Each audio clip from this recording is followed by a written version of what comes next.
皆さんこんばんは、アイロンです。てつこだに。今回はパート19だに。早速やってくだ。前回はバルム帝国軍との開戦に向けてペレジアが船と軍資金を贈与することに合意したことに加え、今まで助けてくれたマルス仮面の正体が未来から来たルキナだってことが分かっただね。他にも色々あった盛りだくさんのショーだっただ。ルキナは必要以上に未来を変えないよう重要なポイントだけに絞って活動していたようです。未来人としては大変節度ある振る舞いだね。ただルキナがいなかった場合の結果も気になるだ。前回の敵襲時にルキナがいなかった場合、バルム帝国との戦いはどうなっていたのでしょうね。いずれにせよルキナはこれで正式加入しただ。しかも使用可能ユニットだもんね。ルキナについては作戦会議で詳しく説明しようと思います。仲間に裏切られて殺される断傷のことでしょうか。ルフレは前回に続いてまた頭痛だか。このタイミングでの頭痛は不審ですよね。ルキナも妙に黙る時があるので何か隠してそうです。ルキナがマルスって名乗ってたのはマルスの英雄ターンにあやかってただね。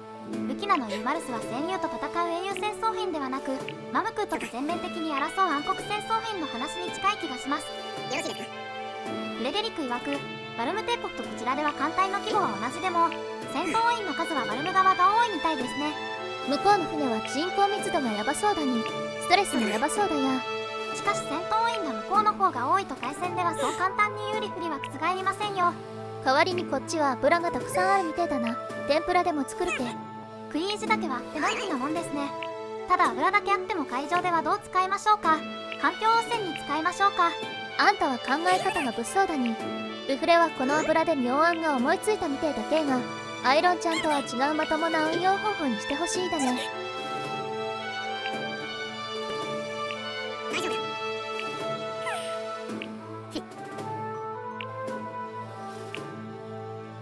ここからの話は覚醒のテーマに触れた内容ですね。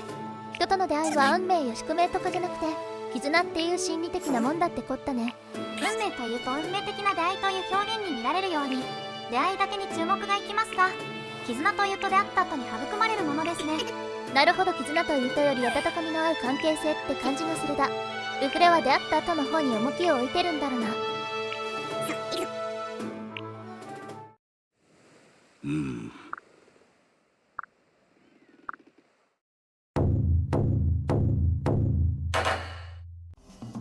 作戦会議ですが、まずは予告通りルキナの説明に参りましょう。最初は継承したスキルの確認だに。母のルフレからは戦知識を受け継いだだよ。このスキルはダブル状態なら経験値が 1.5 倍になるので成長速度が速まり即戦力になってくれるはずです。一方のクロム側からの継承ですが、どうも天空で固定らしいな。わしゃ知らなんだよ。前回収録後に間違えたかと焦りましたが大丈夫だったみたいです。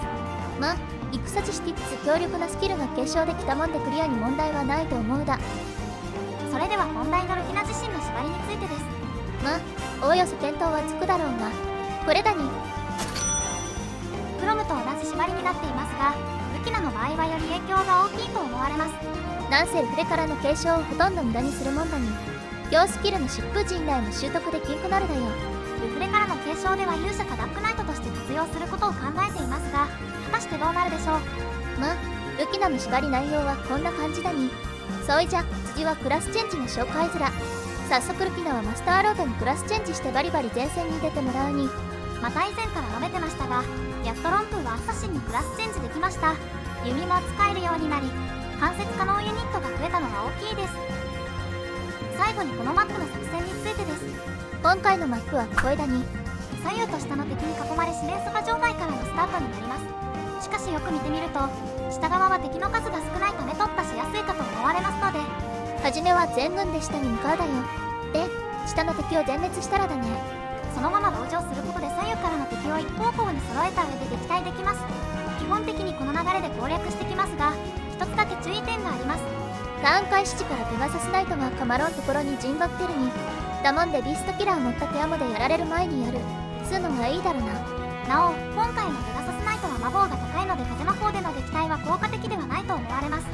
従って近づいてきたペガサスナイトについては早速クラスチェンジしたロンクーが弓で撃ち落とすようにすべきです。作戦はだいたいこんな感じだに。そいじゃ攻略風景を見てくだ。最初のターンは作戦に従い下側を目指していきます。左右の敵は2ターン目には自分に到達するもんでちょっと急いだ方がいいかもな。ダブルは大体前回同様の組み合わせですが、違う点としてはルフレとユキナが組んでいる点です。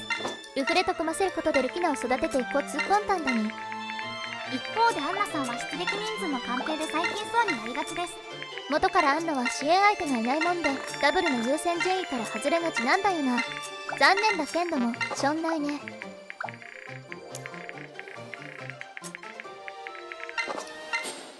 ロン君は現時点ですでに身を持たせています。直接攻撃のペガサスナイトは倒せんけいが厄介なスレンのスピア持ちを倒すつもりでそうしただ。まあロン君は回避が高いので直接攻撃は皆かわしてくれるつもりで運用していますしね。その分かわせなかった時にもんすごい焦るくせにな。さてすでに四面相の漢字が伝わるターンが始まりました。まずは右からのスレンのスピア持ったペガサスナイトを手山で倒しに遠近両用の敵はとにかく優先するだよ。この分は間接できないものがいる都合上間接する敵はなるべく速やかに倒したいわけです。別にこのシリーズに限らず我々は FE やるときは間接の敵から倒してるに。 FE は間接攻撃するものが敵にいるだけで進軍しにくくなりますし、意識がないと手痛い一撃ももらえますからね。サーリャはあえて攻撃を抑えて敵を残しました。数のもリズで攻撃させるためだに。リズとリヒトの支援を早く稼いで外伝を出現させたいだね。ネタバレをしてしまうと作戦のシステムは親世代との婚姻関係がはっきりした時点で外伝が出現します。その外伝の中に仲間になるキャラがいるのでなるべく早めに出しておいた方が得になるんです。特にリズの外伝は使用可能ユニットが出ますから。で画面の方じゃリズを囲むように布陣をやってるだね。これで守備低いリズがペガサスの集中攻撃を受けることはなくなったに。その代わり同じく守備が低めのアンナさんが攻撃を受けることになります。ですが心配入りません。アンナさんは前回でラッキーセブンを獲得しました。敵の攻撃などひらひらとかわしてくれることでしょう。相変わらずあんたはアンナをヒッにしてるだね。だって私の推しですからね。ま、ひらひらとは言わんでも1回はかわしてくれるとまずいのは違いねえに。ってわけで早速アンナへの2回目の攻撃が来ただ。これは回避しました。続いて2回目。またもや3回目。これも回避です。ということでアンナさんは3回の攻撃を連続でかわしました。さすがです。私の言った通りになりましたね。やるじゃんか。レベルアップ。守備を上げてくれたのはいいのですが力が失速気味だね。まだ大丈夫だっていうのはちょっと怖いに。ところで我々が話をしている間にティアモがあらかたペガサスを倒してくれていました。まだ多少は残ってるけいが少し安心できるだね。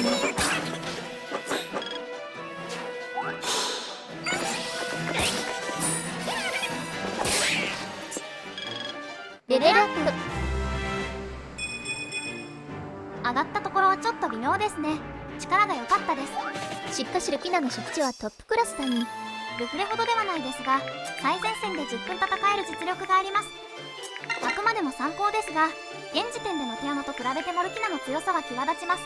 役割の違いもあるし最終的にあと程度に落ち着くだけどやっぱルキナは強えな。不カッシュも負けちゃうれんに。このターンもペガサスナイトを撃退していきたいところですが連日の手負いなのであまり攻撃はできません。実際このターンはこの魔導士とさっきのペガサスナイトしか倒せんかったが残り1周は薬で回復しただけだね。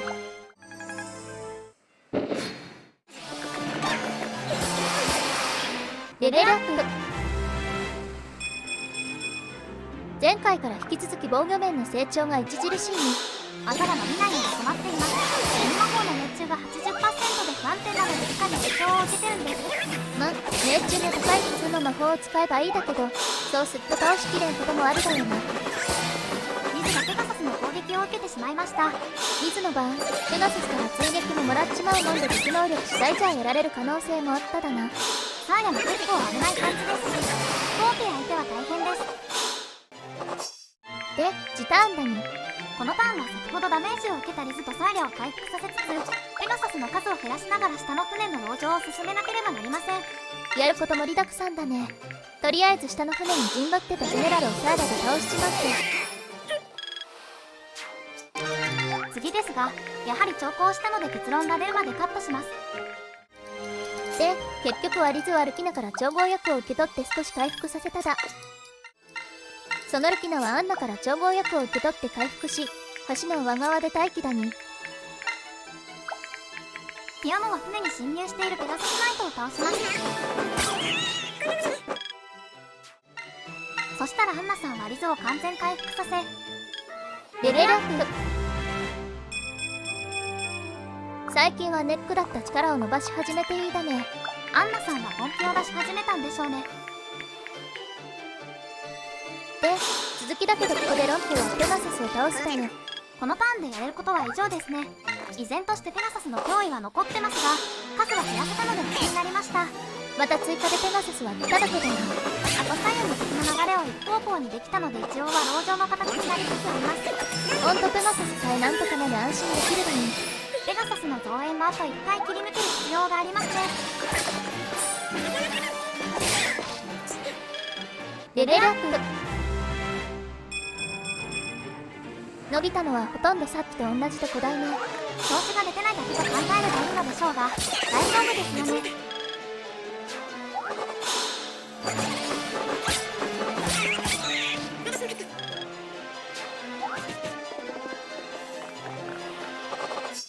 このターンで操作したことというと、ペガサスを2回倒しただけですね。ちなみにルキナはルフレに交代して武器を外いた上で壁にしてるだ。あえんとこ溜まってる敵を処理してたけど、また増援ペガサスが来ちまったもんで、そいつらの処理を優先するに。とは言っても増援もこれで打ち止めなので、やることははっきりしました。なので次の戦闘からはダイジェスト形式にします。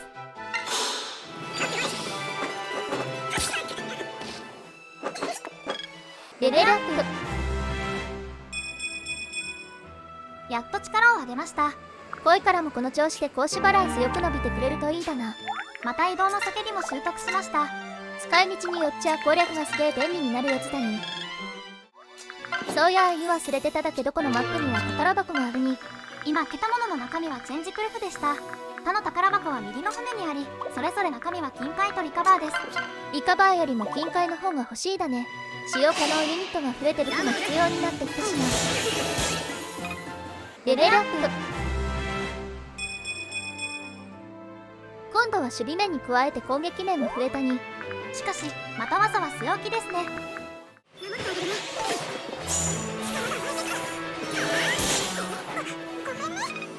レベルアップ。むちゃくちゃいい良性長じゃんか。このマップで露呈した速さと守備の問題もなんとかしてくれてるみたいです。この領域よ。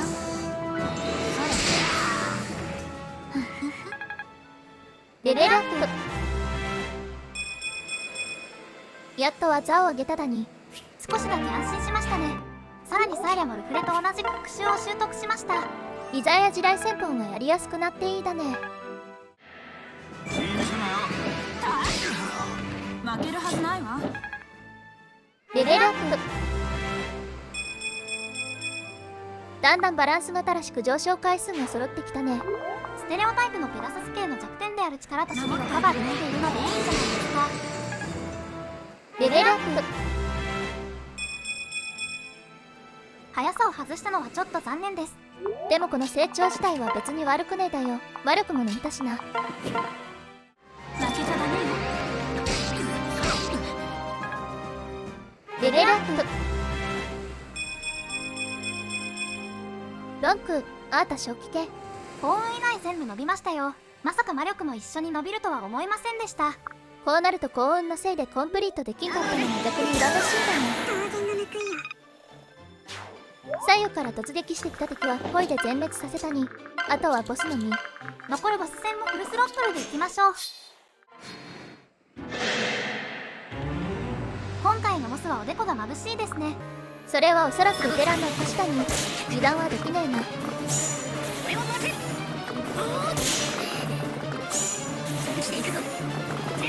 ロムの必殺を2回とも耐えましたね。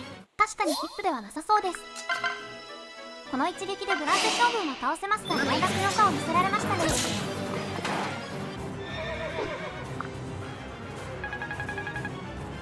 レベルアップ。実質 HP と力の2ピン台ね。これは惜しい結果です。これで攻略は終わりです。お疲れ様でした。今回の MVP はサーレだっただね。珍しいや。さて、ストーリーはルフレの油を使った策を実行しているところです。敵にまっしぐら見てだけのこの音油でどうするんだかいね。へ、海に行くんけ。ということで作戦は敵に急接近して、寸前のところで船に火をつけて泳いで戻るというものでした。これクロム側が風上だったから成功しただよね。反戦での戦いですし、急接近と火が燃え移ったという描写からするとおそらくそうでしょうね。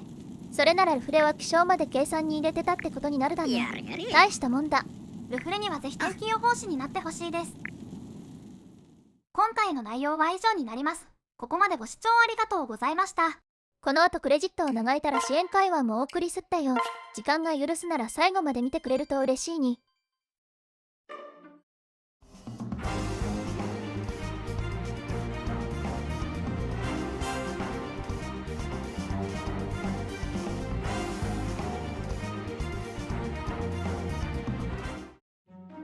まずはリズとリヒと C です。こん2人はかなり前から組ませてるだけど、ようやく C になっただね。リズが戦闘できるようになってからじゃないと支援レベルは上げられなかったですからね。って話はリヒトが戦いの調子が伝聞でリズが列車に乗ってやろうと提案してるだよ。リヒトは無駄だと一周しているわけですが、仮にも王女が提案してるのに無駄って言えるのは肝据わってるね。ただしリヒトがそうのたまう理由は現実的なものでした。戦場での殺し合いのつもりじゃないと意味ないって思ってただな。何か一気に殺伐とした話になったに。覚醒は比較的ノリが軽いはずですが、こういう話は彼らも一兵士であることがわかりますね。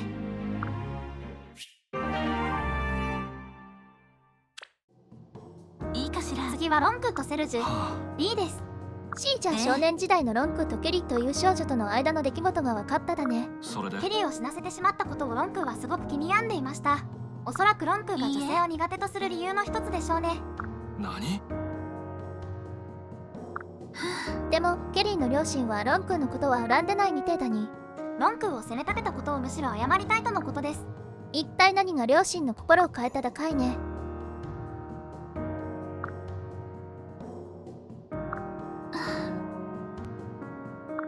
なるほど、ケリーの日記が見つかったことでロンクとの関係がはっきりしたんですね。難しいだね。日記の情報があればロンクへの態度も変わってたんだろうがな。でもロンクを責め立てるのもケリーの両親としちゃ当然の態度とも言えるしな。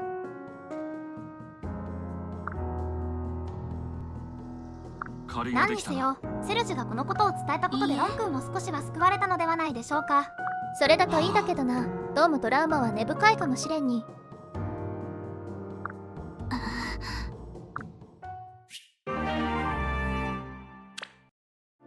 それでは今回の動画は以上で終了になります。最後までご視聴していただきありがとうございました。チャンネル登録とか高評価とかしてくれると嬉しいだよ。